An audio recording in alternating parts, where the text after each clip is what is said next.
Quick little video I wanted to talk about Cam Reddish. Damn. Cam. Led the team in scoring off the bench, basically. Julius Randle had 24. Cam at 22. And Cam must have just heard what everyone was saying, that he doesn't play defense, that he wants to leave New York, this and that. He must have been looking at Tom Thibodeau and said, hey, boy, I've been putting in work, okay? I've been doing stuff. Went 50% from three, over 50% from the field, had 5 rebounds, 3 steals, and a block. This was what the Cam Reddish that we were expecting him to be, the two-way, all-around basketball player who could be an absolute menace to society. And now it's seeming like that could be finally coming to fruition. And this is what we've wanted from Cam Reddish. I know they lost tonight, and I wonder why.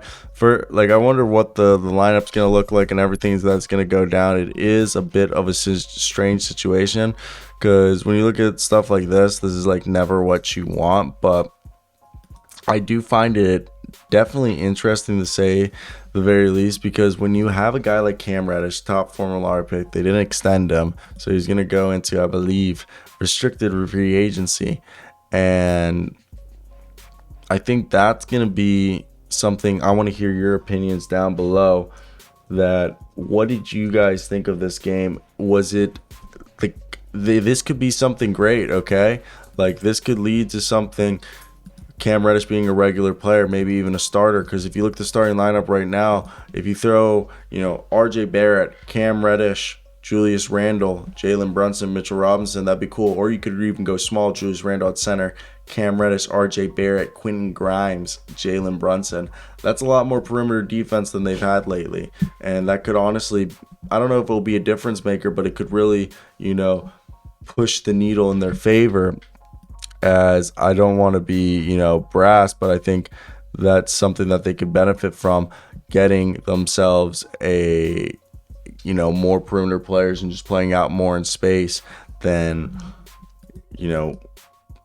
and the problem is, I know Tom Thibodeau isn't that type of coach, so that is going to be hard to convince a coach like Thibodeau to change his style, but I think that would just be more beneficial, because I know Thibodeau likes having a big man on the floor at all times, which, it is a bit, annoying.